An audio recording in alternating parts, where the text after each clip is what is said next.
The Midnight Hauntings.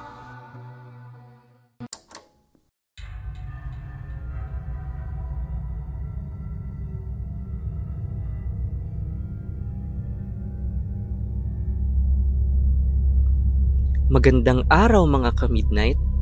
Ako si Rex. Ang kwentong ito ay ipinadala ng isa nating tagapakinig at ito ay tungkol sa isang lalaki na inimbitahan ng kanyang kaibigan na bumisita sa probinsya nito, kung saan nagkaroon siya ng nakakatakot na karanasan kasama ang mga aswang. Ako po si Jerry.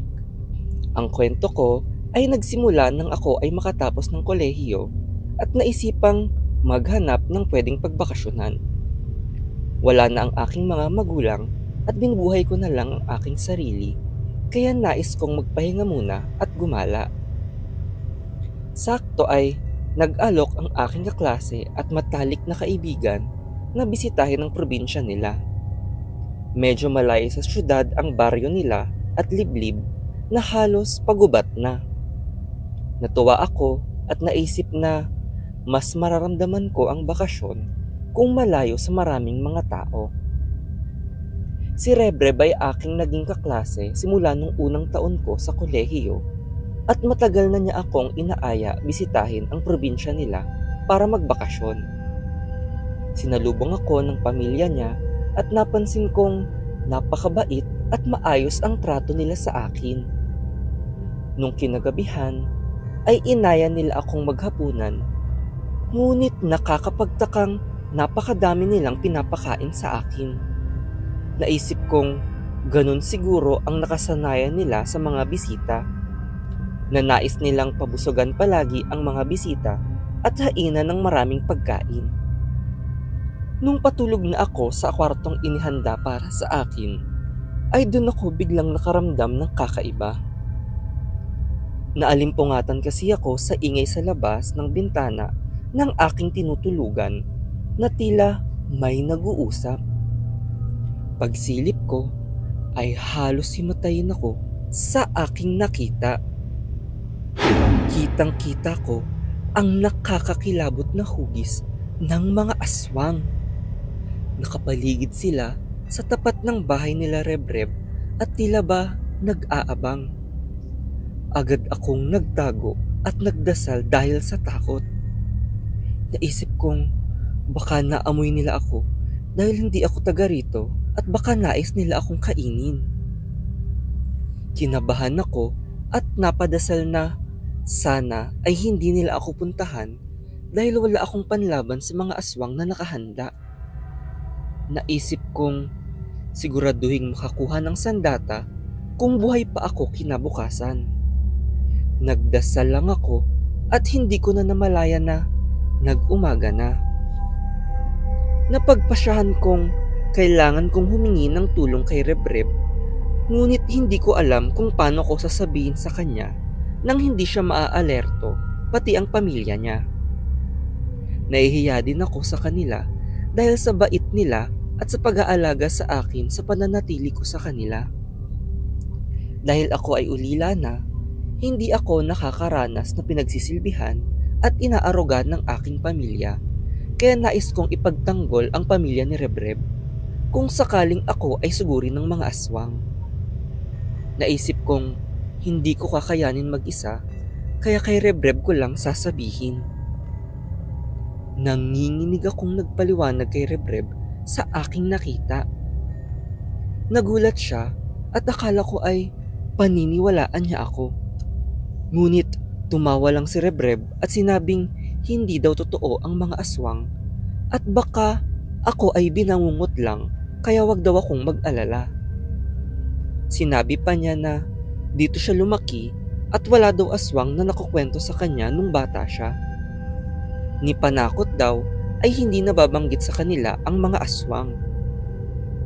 Kinalmahan ko ang aking sarili at nagpasyang protektahan na lang ang aking sarili bago matulog. Bago magabi ay naghahanap ako ng mga pwedeng gamitin tulad ng bawang. At nakakapagtakang wala akong makita sa kanilang kusina at nahiya akong magtanong kaya pumuslit na lang ako ng isang kutsilyo upang itabi sa aking pagtulog. Hindi ako mapakali sa paghiga at nagdadasal na maabutan pa kinabukasan ang aking biyahe pauwi. Maya-maya ay nakarinig ako ng mga kaluskos sa labas ng bahay at naisipang sumilip ulit sa bintana.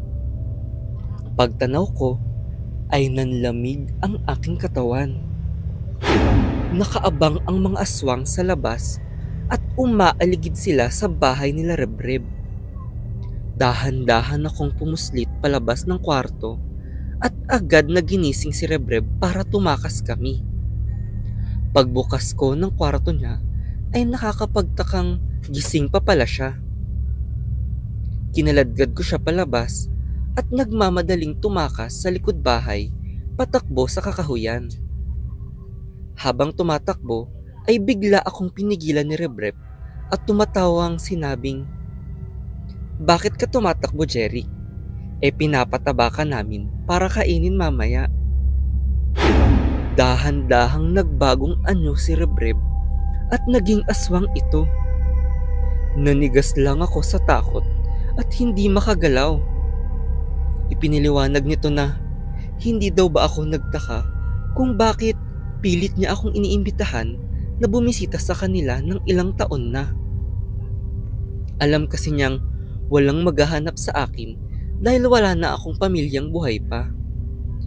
Aatake na siya at lulundagan na ako nang bigla kong nilabas ang aking kutsilyo at sinaksak siya sa dibdib. Tumawa ako ng malakas habang dumadanak ang dugo niya. Ipiniliwanag ko na matagal ko nang alam na aswang sila ng pamilya niya. Sinabihan ko siyang, "Baka nakakalimutan mong ako ang unang nakipagkaibigan sa'yo." Habang nabubulunan siya sa sarili niyang dugo, ay ikwinento ko ang tunay na nangyari sa akin. Mga aswang ang pumatay sa mga magulang ko at lolo ko ang nagpalaki sa akin. Sinanay niya akong makipaglaban para sa isang araw ay papatay na ako ng mga aswang sa iba't ibang mga probinsya. Ito ang tunay kong pagkatao at ang tunay kong pakay sa probinsya nila.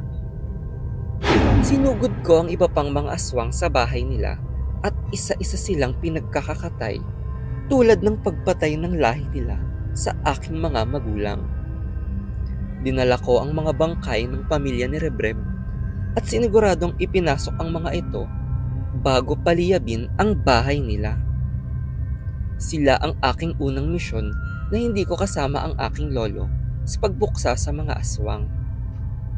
Ito ang estratehiya na ginagawa namin. Nagpapanggap kaming madaling mabiktima, ngunit hindi nila alam na intensyon naming mahuli nila kami para maubos namin ang lahi nila. Kaya sa mga aswang na nagbabalak mambiktima ng mukhang mga inosente, ay mag-isip-isip muna kayo. Huwag niyong maliitin ang sinuman at baka kayo pala ang mahulog sa patibong sa baryo ng mga aswang.